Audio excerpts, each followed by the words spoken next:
If you say yes to this question, you might have depression. Hi, I'm psychologist Dr. Mattu, helping you to live a more compassionate, courageous, and connected life. A question I always get is, how do I know if I'm sad or depressed? And I'm gonna insert grief in there because it's often a part of the equation. Sadness is a temporary emotion. It gets activated when we experience a loss or things aren't going the way we hoped they would. You're the last one picked for a team. Sadness. Didn't get the job you applied for? Sadness. Your friend is moving away? Sadness. There are so many things that can make you feel sad, but what sadness usually does is it brings down your energy, it makes you want to be alone, and it makes you more reflective. This is different than other emotions like anger, anxiety, excitement. Those emotions rev you up. We're built to experience sadness because in short bursts, it's actually a good thing. It helps you make sense of your loss, why it's important to you, and how to move forward. If you're feeling sad because your friend is moving away, that sadness can drive you to make the most of the time that you still have together.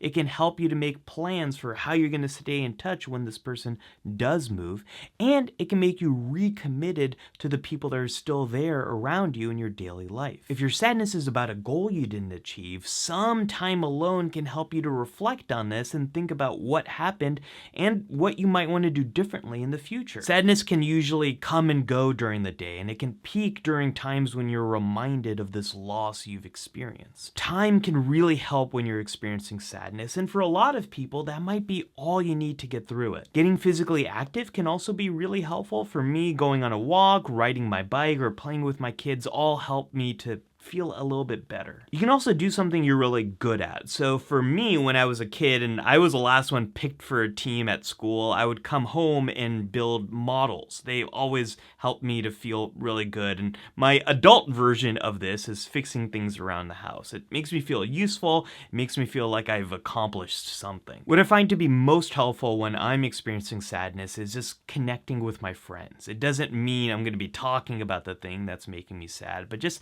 being with them helps me to get my mind off stuff. It helps me to get through those worst periods of sadness. All right, moving beyond sadness, let's talk about grief. Most people think about grief only in terms of the death of a loved one, but we can grieve all types of losses. Loss of a job, a relationship, an ability, a way of life. You can lose a precious object or your home. Going through the pandemic, we all have something to grieve. Take this tweet, for example. Imagine sitting down to watch a movie. You love it and are enjoying it. Then, with 20 minutes left to go, it just shuts off and you never find out what happened. That's what happened to my college experience. There's no one way to experience grief because grief does a lot of different things. Sadness because of a loss. Pain and yearning for something that you thought would be a part of your life for many years to come. Shock and confusion for something you never really thought would happen. Anger and resentment for something that doesn't feel fair. Denial because you weren't ready for this, or relief because there was so much pain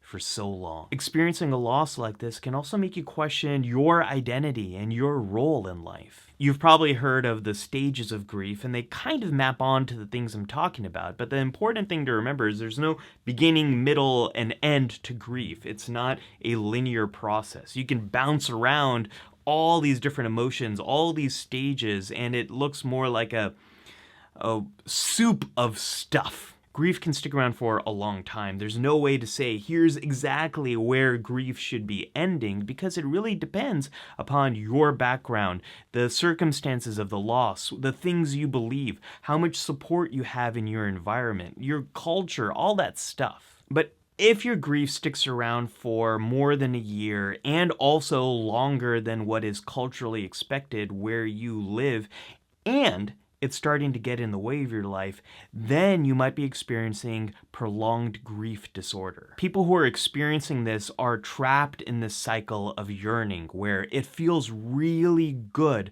to remember the person or the thing that you have lost, but then you start remembering it and you get overwhelmed with all these emotions. You want to distance yourself from it, but you experience that yearning and pain, so you try to remember it again. And it's just this cycle that you keep getting stuck in. So how can we move forward from grief in a healthy way? Well, when you're grieving and your emotions are all over the place, one thing to do is experience some part of those emotions and also get some relief from them. What this will look like day to day will change depending on what you feel, but if you're able to do this over the long term, your grief is going to start to feel more manageable and you'll be able to make more sense of it. People often think of grief as learning to let go, but that is completely wrong. Grief is about learning how to remember, finding a way to make this experience a part of your life as it is right now. One way you can do this is by finding a way to be in the emotional state you want to be in. So if you want distraction, go play some video games. If you want to look at photos and cry, look at photos and cry. If you're feeling overwhelmed, then put away things that remind you of your loss. Whatever you need right now, that's okay. It also becomes really important to strengthen existing relationships. Most cultures have some version of this when you're experiencing the loss of a loved one, where people come together and they help you not only with the day-to-day of what you have to do, but spending time with them can bring some sense of stability to the emotions you're experiencing. Grief also responds well to storytelling, and it's not the act of telling the story that's important here, but it's about forming a narrative, bringing some clarity to all the different pieces of how things used to be, the loss that occurred, and where you're going now in life. You can do this through talking to other people, writing, or even going to therapy. After I lost my brother to suicide, what helped me the most was talking to other people who had also lost a loved one to suicide. The more I heard about their stories, the better I understood my own. And then I was able to write about my loss, which helped me to get a lot of perspective on what happened.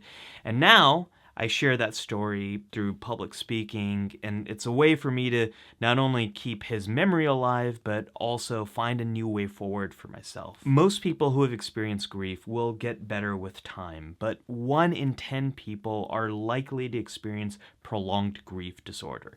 And while medications don't really seem to help people struggling with this type of grief, there are a number of therapies that are helpful. I've got a list of resources in the description below, but my favorite type of therapy for someone who is struggling with grief is a support group or group therapy, because it just helps so much to be with other people who have experienced what you've experienced. They just get it.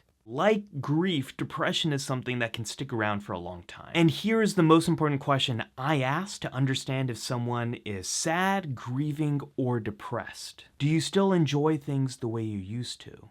I messed up right over here. When I framed this video in the intro, I framed it all around a yes answer to this critical question. If you say yes to this question, you might have depression. And then when I revealed that critical question, I turned it upside down and made it a no question. Do you still enjoy things the way you used to? So that if you say you're no longer experiencing pleasure, then you're probably depressed.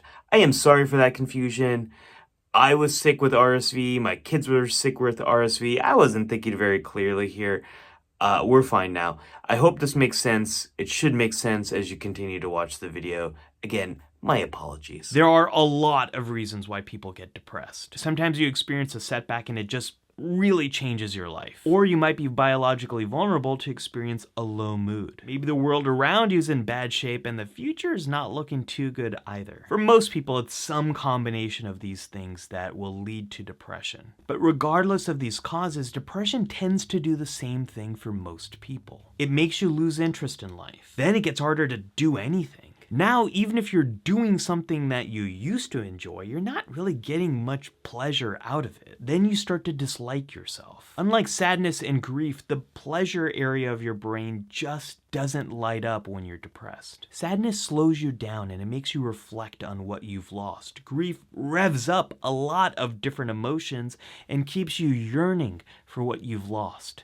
Depression, it evaporates joy. The word depression means to press down, and that's what depression feels like, to be weighted down by all this nothingness, and it messes with all aspects of your life. This is why depression can change so many things about your life, like your thinking, your ability to focus, your appetite, your weight, your sleep, and it can make it really hard to manage day-to-day stressors and make you really irritable and really easily overwhelmed. There are 3 times in my life where I've experienced depression, and in each instance, it felt like someone had turned up gravity on planet Earth because it was so much harder to do the motions of life, and I just felt like it would be a lot easier to not do stuff. Why on earth would depression be a part of our software and how we operate? Think of depression like a stop sign. It removes pleasure from your life because it wants you to take a hard look at things.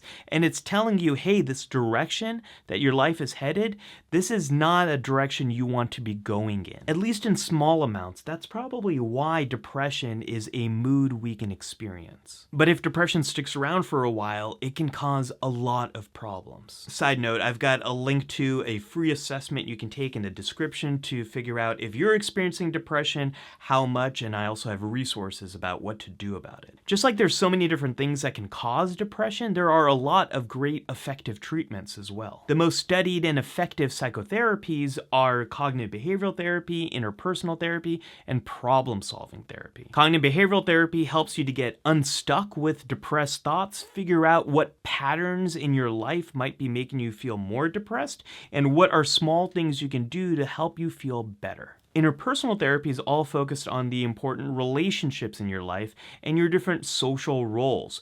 Which of those might be experiencing a problem and what you can do right now to overcome those problems and get connected in the way that you want to be connected to other people. Problem-solving therapy is super practical. What are the problems you're experiencing in life? What are some possible solutions? What are you going to try, and how do you know if it's working? There are a number of effective medications. The first line of those are antidepressants. I'm not going to go into detail here because I'm a psychologist, not a psychiatrist. I don't prescribe medications, but what I will say is if you have mild to moderate depression, then it looks like therapy or medications alone might be enough to help you overcome this problem. But if you have severe depression, you might benefit from a combination of both. Now, what I haven't talked about yet is bipolar depression, and if you want to learn more about that, check out this video right over here.